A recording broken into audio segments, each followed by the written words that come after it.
नमस्कार मित्रांनो, मी अमोल आगरकर, इंजिनियर अमोल चॅनलमध्ये पुन्हा एकदा आपले सहर्ष स्वागत करतो। मी इंजिनियर अमोल चॅनलद्वारे टेक्निकल रिलेटेड जसं BE, पॉलिटेक्निक, ITI या रिलेटेड आणि अदर ग्रॅज्युएशन जे असतात त्यांच्या रिलेटेड जे काही रिक्रुटमेंट निघतात, गव्हर्नमेंट रिक्रुटमेंट निघतात, गव्हर्नमेंट भरत्या निघतात, महाराष्ट्र गव्हर्नमेंटला किंवा महाराष्ट्र स्टेट गव्हर्नमेंटला आणि सेंट्रल गव्हर्नमेंटला, त्या रिलेटेड माझ्या चॅनलद्वारे माहिती द्यायचा प्रयत्न करत असतो। मी साधारण 15 वर्ष इलेक्ट्रिकल इंजिनियर म्हणून काम केलेलं आहे। त्यामध्ये 11 वर्ष मी गव्हर्नमेंट सेक्टरला वर्क केलं आहे आणि 4 वर्ष मी इलेक्ट्रिकल इंजिनियर म्हणून प्रायव्हेट सेक्टरला काम केलेलं आहे। तर त्या संदर्भात माझा जो काही अनुभव आहे तो तुम्हाला कुठेतरी कामात पडावा। तुमचं जे काही तुमची जर्नी आहे गव्हर्नमेंट सेक्टरची, ज्यांना गव्हर्नमेंटला अप्लाय करायचं आहे किंवा ज्यांना सिलेक्ट व्हायचं आहे किंवा ज्यांना काम करायचं आहे पुढे, त्यांना त्याचा अनुभव व्हावा किंवा अदर तुमचे जे काही हे असतील त्याच्यामध्ये तुमच्या इच्छा असतील त्यामध्ये तुम्हाला, जसं आता गव्हर्नमेंट सेक्टरमध्ये रिक्रुटमेंट रिलेटेड माहिती जी असते तर त्यामध्ये जे काही नोटिफिकेशन निघतात त्या वेगवेगळ्या पोस्टच्या आहेत। त्याच्यामध्ये त्या पोस्टची जे काही तुमची रिक्वायरमेंट असते किंवा जे काही एक्झाम स्ट्रक्चर असतं, जे काही त्यामध्ये प्रिपरेशन तुमची स्ट्रॅटेजी असणे आवश्यक आहे किंवा मग तुम्हाला त्या रिलेटेड जी माहिती असते, सॅलरी स्ट्रक्चर आहे किंवा जॉब ड्युटीज आहे किंवा मग तुमचं प्रिपरेशन स्ट्रॅटेजी वगैरे जे काही तुम्हाला महत्त्वाचं जे आहे तुमच्यासाठी, जे सिलेक्शन तुमचं होण्याकरता आणि पुढेसुद्धा जॉबमध्ये जे काही तुमचे आवश्यक आहे, ज्या जॉब ड्युटीज असतात, जॉब प्रोफाईल असतात, प्रमोशन स्ट्रक्चर असते, स्टाफ स्ट्रक्चर असते, त्याबद्दल डिटेल माहिती द्यायचं मी माझ्या चॅनलद्वारे, इंजिनियर अमोल चॅनलद्वारे मी नेहमी प्रयत्न करत असतो। मित्रांनो, असं आहे की विद्युत सहाय्यकबद्दल जे काही महावितरणची भरती सुरू आहे त्या रिलेटेड मी वारंवार माहिती माझ्या चॅनलद्वारे अपडेट्स मी देत असतो। तर त्यामध्ये आजचा जो विषय आहे तो थोडासा वेगळा असं म्हणता येईल, कारण की जे आता विद्युत सहाय्यक मित्र माझे जॉईन झालेले आहेत किंवा उपकेंद्र सहाय्यक सध्या काम करत आहेत, तर त्यांना थोडासा मनामध्ये प्रश्न आहे। त्यांनी मला बरेच प्रश्न केलेले आहेत की सर, सॅलरी स्ट्रक्चर ॲक्च्युली काय असते आणि त्यानंतर ट्रान्सफरची प्रोसिजर काय आहे। जसं आता सपोज कुठेतरी नागपूरला कोणी आहे आणि त्यांना भांडूप किंवा कल्याण मिळालं आहे किंवा रत्नागिरी मिळालं आहे किंवा मग कोणी मुंबईचं आहे त्यांना कुठेतरी पुणे मिळालं आहे किंवा संगमनेर मिळालं आहे किंवा अहमदनगर मिळालं आहे किंवा नाशिक मिळालं आहे, तर त्यांनी ट्रान्सफरसाठी पुढे कशी प्रोसिजर करायची, तर हे जे काही प्रश्न आहेत तर त्याचं उत्तर मला आज तुम्हाला द्यायचं आहे। आणि त्यानंतर एक पॉईंट आपला असा आहे की जे काही वर्क प्रोफाईल आहे विद्युत सहाय्यकचं किंवा उपकेंद्र सहाय्यक, त्याबद्दल मी तुम्हाला एक शॉर्टमध्ये सांगायचा आजच्या व्हिडिओमध्ये प्रयत्न करणार आहे। पहिला मुद्दा मित्रांनो, की विद्युत सहाय्यकचं किंवा उपकेंद्र सहाय्यक जे सध्या जॉईन झाले आहे त्यांचे सॅलरी स्ट्रक्चर काय आहे किंवा 3 वर्ष जो काही कॉन्ट्रॅक्च्युअल पिरियड आहे त्यानंतर ते परमनंट होतीलच का, असे सुद्धा मला प्रश्न आहेत की काढून टाकतील किंवा मग ते टेम्पररीच ठेवतील। तर मित्रांनो, सर्वात आधी तुम्हाला सांगू इच्छितो की हा जो 3 वर्षाचा पिरियड आहे हा कॉन्ट्रॅक्च्युअल बेसिस म्हणून तुम्हाला जॉईन करण्यात आलेला आहे। हा तुमचा एक ट्रेनिंग पिरियड आहे असं समजा। त्यानंतर तुम्हाला 98% 98 to 99% ते परमनंट करून घेतात। खूपच एकदमच काही एम्प्लॉई म्हणजे अतिशय म्हणजे काहीच कामाचे नसतात किंवा कुठेच काही बसत नाही कोणत्या ज्याच्यामध्ये अँगलमध्ये किंवा त्यांचा तो क्रायटेरिया त्यामध्ये, तेव्हा त्यांना ते रिजेक्ट करतात किंवा मग पुढे त्यांचा 3 वर्षाचं 4 वर्ष 5 वर्ष असं करतात। ठीक आहे, पहिली गोष्ट ही। त्यानंतर बघा, सॅलरी जे स्ट्रक्चर आहे तर सध्या पहिल्या वर्षी 15,000, नंतर सेकंड इयरला 16,000, नंतर 17,000 हे एक नॉर्मल स्केल सध्याच्या याच्यामध्ये सध्या जे काही स्केल लागू आहे त्यानुसार होतं। 3 वर्षानंतर जेव्हा तुम्ही म्हणजे आता 21 आहे, 22, 23, 24ला जेव्हा तुम्ही परमनंट होता किंवा टेक्निशियन होता किंवा मग उपकेंद्र सहाय्यक तर तुम्ही हे असाल तर तुम्ही ऑपरेटर होता, ठीक आहे, असिस्टंट ऑपरेटर किंवा ऑपरेटर, तर त्यामध्ये तुमचं जे स्केल राहतं ते सध्याची जी स्केल आहे ती बेसिक आहे, एक साधारण 26,000 ते 27,000च्या रेंजमध्ये बेसिक आहे। टोटल सॅलरी ही 35,000 ते 36,000 आजच्या डेटमध्ये जाते। जेव्हा तुम्ही 3 वर्षानंतर जेव्हा परमनंट व्हाल तेव्हा ती जी स्केल आहे ती साधारण एक 5,000 ते 6,000 वाढलेली असेल, कारण की दर 5 वर्षानंतर महावितरणचं किंवा तिन्ही कंपन्यांचं वेज रिव्हिजन हे होत राहते। तर साधारण 2024मध्ये ते वेज रिव्हिजन होण्याची शक्यता आहे।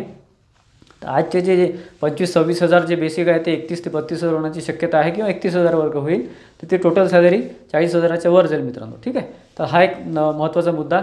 आणि त्यामध्ये बघा, सॅलरीचं जे असतं तर ते बेसिक प्लस DA असतं, नंतर तुमचं TA असतं, ट्रॅव्हलिंग अलाउन्स, डायनिंग अलाउन्स, त्यानंतर HRA असतं, ते सिटी वाईज 10% 20% चेंज होतात, त्यानंतर बुक अलाउन्स, फील्ड अलाउन्स, त्यानंतर भरपूर अलाउन्स असतात। तुम्हाला सिमसुद्धा मिळते, सिमसुद्धा फ्री ऑफ कॉस्ट तुम्हाला मिळते। त्यानंतर बऱ्याचशा फॅसिलिटीज राहतात, काही जणांना क्वार्टरसुद्धा मिळू शकतं जर अवेलेबल असेल तर। तर हा जो आहे विद्युत सहाय्यक उपकेंद्र सहाय्यकचा जो आहे एकंदरीत सॅलरी स्ट्रक्चर आहे। आणि जे काही आपण बघितलेलं आहे की सध्या 3 वर्ष तुम्हाला कमी मिळेल, परंतु 3 वर्षानंतर साधारण कमीत कमी तुमची सॅलरी 40,000 जाईल मित्रांनो, कमीत कमी सॅलरी। त्याच्यापेक्षा जास्तच होईल जर अलाउन्सेस वाढले किंवा बेसिक जास्त वाढलं तर। ठीक आहे, ट्रान्सफरची प्रोसेस आहे किंवा बदलीची जी धोरण आहे किंवा बदलीची जी प्रोसेस आहे त्याबद्दल तुम्हाला मी थोडक्यात माहिती देतो। मला हे सुद्धा प्रश्न आहेत विद्यार्थी मित्रांचे। तर त्यामध्ये बघा सध्या तुमचा कॉन्ट्रॅक्च्युअल पिरियड आहे, ठीक आहे. विद्युत सहाय्यक म्हणा किंवा उपकेंद्र सहाय्यक म्हणा, तुमचा हा सध्या कॉन्ट्रॅक्च्युअल पिरियड आहे, ठीक आहे. तर त्यामध्ये कसं असतं की तुम्हाला सध्या आता तुम्ही जॉईन झाले असाल 1 महिना, 1.5 महिना, 2 महिने झाले असेल किंवा काही एक 15-20 दिवस झाले असतील, तर त्यामध्ये तुम्हाला काही दिवसानंतर किंवा काही लोकांना मिळाले असतील CPF नंबर एक जनरेट केला जातो हेड ऑफिसवरून, बांद्र्यावरून.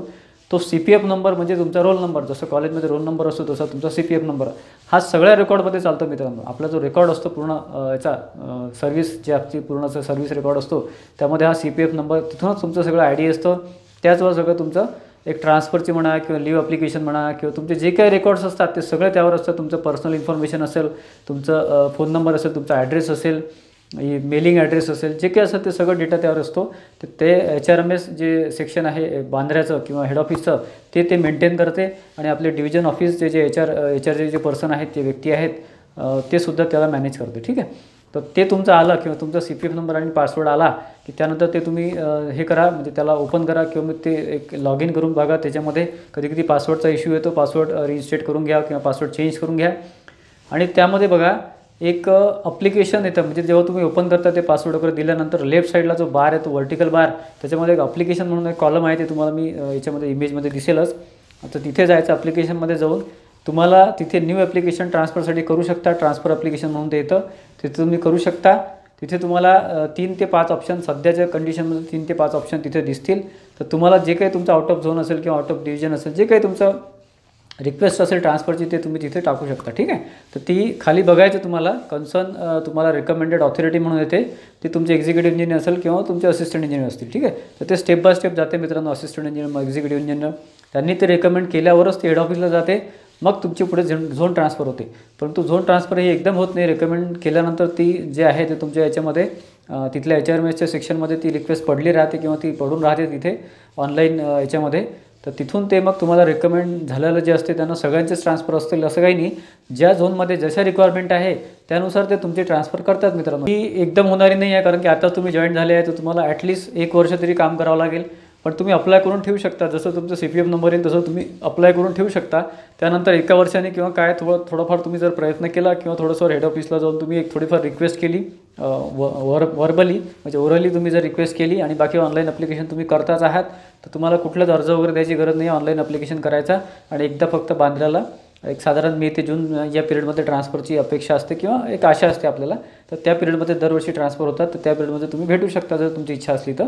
जर तुम्ही ऑनलाईन ॲप्लिकेशन केलं तरी तर तिथे जर वॅकन्सी असेल तुमच्या, जसं आता तुम्ही साधारण तुम्ही नागपूरला असाल, तुम्हाला मुंबई हवे असेल, पुणे हवे असेल, तर तिथे जर जागा असतील, वॅकंट असतील, तर डेफिनेटली तुम्हाला ट्रान्सफर मिळून जाईल. तर 1 वर्षानंतर ही प्रोसेस होते. साधारण 3 वर्षाचा कॉन्ट्रॅक्च्युअल पिरियड आहे, परंतु त्याआधीसुद्धा ते करू शकतात जर नियमात बसलं तर. माझ्या मते तरी नियमात बसल्यासारखं आहे किंवा बसू शकते. तर तुमचे 1 वर्षानंतरसुद्धा तुमच्या पर्टिक्युलर झोनला किंवा पॅरेंट झोनला जिथे तुमचं घर आहे तिथे तुम्ही जाऊ शकता मित्रांनो, ठीक आहे. तर ही एकंदरीत दोन्ही पोस्टसाठी ही अप्लाय होते, उपकेंद्र सहाय्यक आणि विद्युत सहाय्यक. जी काही ड्युटीज आहे किंवा वर्क प्रोफाईल आहे त्याबद्दल एक थोडक्यात माहिती देतो. याआधी ऑलरेडी मी एक व्हिडिओ दिलेला आहे वर्क ड्युटीज ऑफ विद्युत सहाय्यकबद्दल. तुम्ही बघू शकता डिस्क्रिप्शन बॉक्समध्ये किंवा आय बटनमध्ये. तर मित्रांनो कसं आहे की विद्युत सहाय्यक म्हणजे त्या पोस्टमध्येच तुमची हे आहे की तुमचं काय काम आहे. तुम्हाला फक्त एक सहाय्यक म्हणून राहायचं आहे तुमच्या टेक्निशियनचं, ठीक आहे. तुम्हाला जिथे आता जॉईनिंग दिलेलं आहे तिथे तुम्हाला एखाद्या टेक्निशियनच्या अंडरमध्ये किंवा टेक्निशियनच्या सोबत तुम्हाला काम करावं लागेल. तिथे ते जे काही काम करतात ते शिकून घ्यावं लागेल. 1 वर्ष किंवा 3 वर्षापर्यंत तुम्हाला हेच काम आहे सध्या, कारण की कुठल्याच प्रकारची कामाची ऑथॉरिटी तुम्हाला राहत नाही, तुम्हाला त्याचे अधिकार राहत नाही. कुठेच तुम्ही लाईनला हात लावू शकत नाही किंवा जे काही आहे सबस्टेशनमधून परमिट घ्यावं लागते कामासाठी वगैरे, शटडाऊन घ्यावं लागते किंवा जे काही तुम्ही परमिट घेतो आपण त्याला कामासाठी, ब्रेकडाऊन असेल किंवा काय असेल, तर त्या रिलेटेड तुम्हाला जे काही ऑथॉरिटी ते तुम्हाला राहत नाही. परंतु जे काही तुमचे टेक्निशियन तुम्हाला काम सांगतात किंवा जे काही तुमचे जसं आता पोलवरचं काम असेल तर ते स्वतः पोलवर चालतील, तुम्हाला बाकीचे कामं सांगतील किंवा वसुली आहे किंवा तुमचं मीटरचं चेकिंग आहे किंवा 0 to 30 युनिटचे जे आपले जे हे असतात मीटर असतात त्यांना चेक करणे आहे किंवा भरपूर असे चिल्लर कामं भरपूर राहतात. तर ते तुम्हाला ते सांगतील, तुमचे सिनियर सांगतील किंवा मग तुमचे इन्चार्ज जे JE असतात ते सांगतात, ठीक आहे. तर हा एक पहिला मुद्दा. त्यानंतर ब्रेकडाऊनचं जे असतं, जसं तर ब्रेकडाऊन म्हणजे काय की लाईन जी जाते, जे काही तुमचं 33 kV वरून सप्लाय आहे जो आपल्या डिस्ट्रीब्युशन लाईनचा आपल्या घरापर्यंत किंवा कन्झ्युमरच्या घरापर्यंत, तर ते तुम्हाला मेंटेन करणं भाग आहे. तुमचे जे टेक्निशियन आहेत त्यांच्यासोबत तुम्हाला ते काम करावं लागतं. कधी तुम्हाला त्यांच्यासोबत राहून काम करावं लागतं किंवा तुम्हाला इंडिव्हिज्युअलीसुद्धा ते काम देतात, परंतु तुम्हाला लाईनला हात लावणे किंवा मग तुमच्या लाईनवर काम करणे, डायरेक्टली काम करणे अलाव नाही आहे. किंवा मग तुम्हाला सबस्टेशन जे आपल्या अंडरमध्ये असतं किंवा आपल्या इन्चार्ज आपल्या जे सेक्शनच्या अंडरमध्ये असतं 33 kVचं जे सबस्टेशन असतं तिथून परमिट वगैरे घेणे, तर हे सुद्धा काम तुमचं नाही आहे, कारण की तुम्हाला ते ऑथॉरिटी राहत नाही. सबस्टेशनला ऑथॉरिटी लिस्ट राहते, तुम्हाला ऑपरेटरसाठी सांगतो हे, तिथे जी लिस्ट राहते ती मेंटेन असते, तर तिथे तुमचं नाव येत नाही 3 वर्ष तरी. 3 वर्षानंतर ते टेक्निशियन झाले की तुमचे नाव तिथे येऊन जातं. ठीक आहे. तुम्हाला डायरेक्ट लाईनवर काम करायचा कोणताच अधिकार नसतो मित्रांनो. तुम्हाला फक्त एक सहाय्यक म्हणून, टेक्निशियनचं सहाय्यक म्हणून तुम्हाला तिथे काम करावं लागतं. ठीक आहे. तर हा सगळा तुमचा हे आहे. त्याच्यामध्ये तुम्हाला जे काही तुमचे इंचार्ज जे काम सांगतील ते टेक्निशियन, म्हणजे फक्त तुम्हाला टेक्निशियन हा तुमचा इंचार्ज नाही आहे, तुम्हाला फक्त त्यांच्यासोबत काम करायचं आहे. त्यांनी जे सांगितलं तेवढं काम करणे आहे किंवा मग तुम्हाला जास्तीत जास्त शिकून घेणे भाग आहे. जेवढं तुम्ही आता शिकाल तेवढं 3 वर्षानंतर तुमच्या कामात पडेल. कारण इलेक्ट्रिकल हा किंवा इलेक्ट्रिशियनचं काम करणं हे काही सोपं नाही आहे, डायरेक्ट जीवाशी खेळ आहे. त्यामुळे जास्तीत जास्त काम तुम्ही शिकून घ्या. या स्टेजमध्ये कुठल्याच प्रकारचा दिरंगाई करू नका, कुठल्याच प्रकारचा आळस करू नका. जास्तीत जास्त शिकून घ्या, जेणेकरून तुम्हाला 3 वर्षानंतर कुठलाच प्रॉब्लेम येणार नाही सर्व्हिसमध्ये. ठीक आहे. सहाय्यकबद्दल एक थोडक्यात माहिती देतो. उपकेंद्र सहाय्यक म्हणजे ऑपरेटर. इथे सुद्धा तेच गोष्ट इम्प्लिमेंट होते. सहाय्यक म्हणून वर्क करतायत तुम्ही, त्याच्यामुळे तुम्हाला डायरेक्टली वर्क करता येत नाही. उपकेंद्र जे काही ऑपरेटर असतात ऑलरेडी, जे असिस्टंट ऑपरेटर किंवा सिनियर ऑपरेटर किंवा ऑपरेटर हे जे पोस्ट असते, जे काही परमनंट झाले असतात, ज्यांना 3 वर्ष झाले असतात, त्यांच्यासोबत तुम्हाला काम करावं लागतं. तिथे जे काही यार्डमध्ये सबस्टेशन जे असतं आपलं 33/11 kV, तर त्या यार्डमध्ये तुम्हाला काम करावं लागतं किंवा अर्बनचे रुरलचे जे काही सबस्टेशन असतात तिथे काम करावं लागतं. तर तिथे तुम्हाला त्यांना असिस्ट करावं लागतं. म्हणजे कधी आयसोलेटर ओपन करणे किंवा सर्किट ब्रेकर ओपन किंवा लाईन ओपन करणे किंवा मग शटडाऊन घेणे, जे काही तुम्ही ते टेक्निकल भाग असतात ते तुम्हाला सांगतात तेच तुम्हाला करावं लागतं.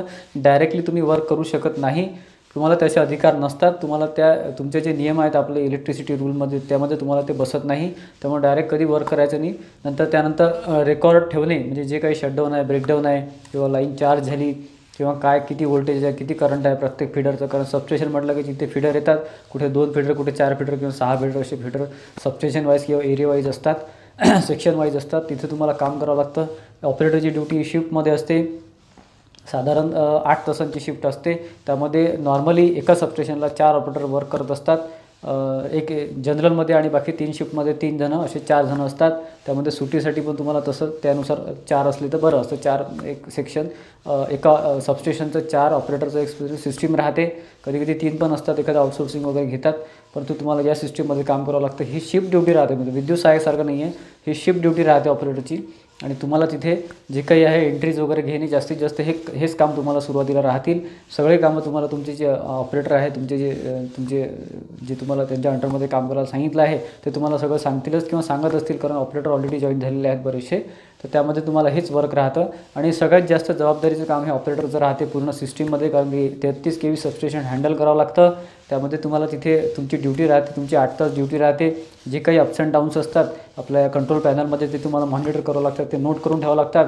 त्याच्यामध्ये काही कमी जास्त झालं किंवा थोडंफार तरी डिफरन्स असला किंवा जे काही कमी जास्त तुम्हाला असं वाटलं की जे आता म्हणजे पुढे काहीतरी प्रॉब्लेम होऊ शकतो, ते तुम्हाला लवकरात लवकर सिनियर ऑथॉरिटी तुमची जे असतील, जे येईल त्यांना ते इन्फॉर्म करावं लागतं. ठीक आहे. आणि बाकी तुम्हाला जे मेसेज फोन थ्रू म्हणा किंवा इनबॉक्स मेसेज असतो किंवा व्हॉट्सअप मेसेज असतो, आता ग्रुपमध्ये सगळं चालते. आणि बाकी कधी मेल पण करावा लागतो. ठीक आहे. तर तुम्हाला तिथे एक साधारण अशी ड्युटी असते मित्रांनो ऑपरेटरची. की बऱ्यापैकी तुम्हाला माहिती मिळाली असेल विद्युत सहाय्यक आणि उपकेंद्र सहाय्यक याबद्दल, जे काही सॅलरी स्ट्रक्चर आहे किंवा मग तुमचं ट्रान्सफर प्रोसिजर आहे किंवा मग ड्युटीचा वर्क प्रोफाईल आहे, त्याबद्दल मी सांगायचा प्रयत्न या व्हिडिओद्वारे आज केलेला आहे. तुम्हाला व्हिडिओ आवडला असेल तर तुम्ही व्हिडिओला लाईक करू शकता आणि शेअर करू शकता, जेणेकरून इतरांना माहिती मिळेल. आणि चॅनलला म्हणजे इंजिनियर अमोल चॅनलला असेच अपडेट मिळावे याकरता सबस्क्राईब करून ठेवू शकता किंवा बेल आयकॉन क्लिक करू शकता. धन्यवाद मित्रांनो.